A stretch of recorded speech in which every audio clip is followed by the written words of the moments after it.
I got 98.05 as my ATAR score. Then I failed not once, but twice in my very first university exam. No one cares about your ATAR score, except for yourself and maybe your family, but just for several months. No one has ever asked me about my ATAR score, not in internship interviews, not in job interviews, and definitely not in the dating games. Well, actually, no one even asked me about my university GPA. There were only 3 occasions in my life where my ATAR score matters: getting into the university course of my choice, getting a scholarship, and creating a topic in my internship interview. I'll explain later. Well, here's a bit about myself. I'm Sally, and I studied in Hong Kong before I joined the Year 10 class in a private school in Melbourne. So yes, I can be a bit of a snob, but as an international student who paid full fee, there was not much of a difference of paying a private school comparing to a public school 15 years ago. So that's why I went to a private school. But I did not think it would have played a significant factor in my final score, to be honest. The math and science that I was taught in Hong Kong was way more advanced in comparison to the standard in Melbourne at that time. So I did not have to study very hard for my VCE subjects. Anyway, I came from an Asian family, so I did the Asian 5. ESL, Math Method, Bachelor's Math, Chemistry, and Physics. I also did drama in Year 11, but my family told me to drop it. When I got the ATAR score of 98.05,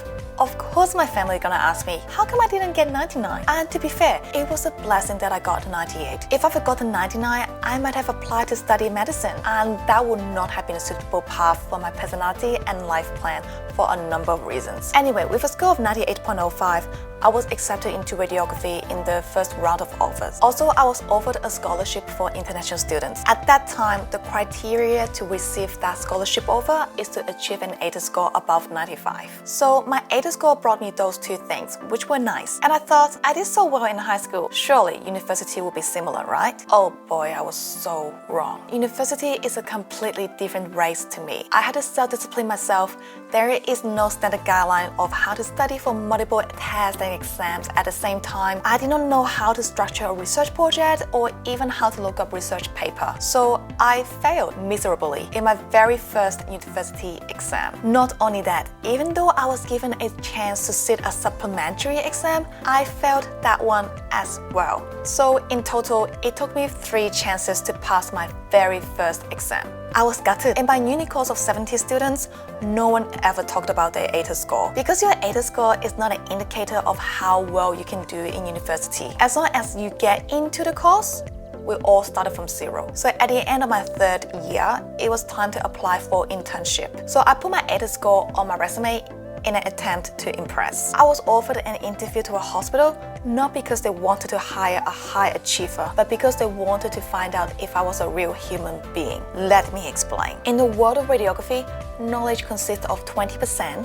and communication consists of the other 80%. It's all about the interaction with the patients and working as a team. If you can graduate from a university, you are expected to be competent in taking X-rays. So the employers are not looking for the person who got a higher score in the university GPA.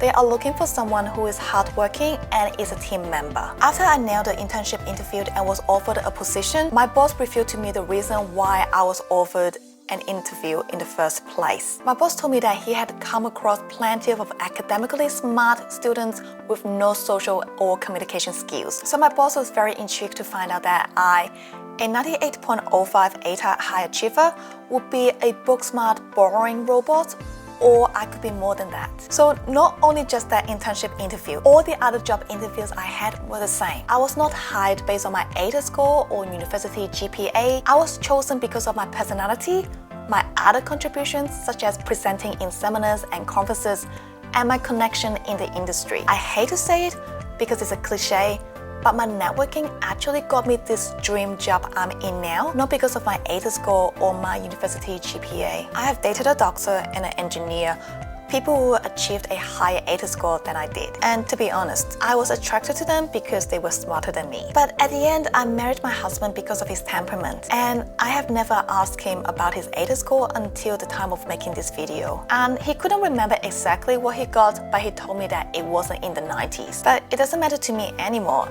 And he is doing just fine with his life, and he's earning as much as I am. So if there's only one thing you can take away from this video is congratulations if you got the ATAR score that you wanted. But if you did not get the result that you hoped for, it is not over yet. Build up other equities in your skill set, meet with people that you want to become in the future, practice public speaking and social networking skill, and everything will be just fine for you. After high school, your achievement is not being ranked by score anymore. Life is more than that. Thank you for listening and stay safe.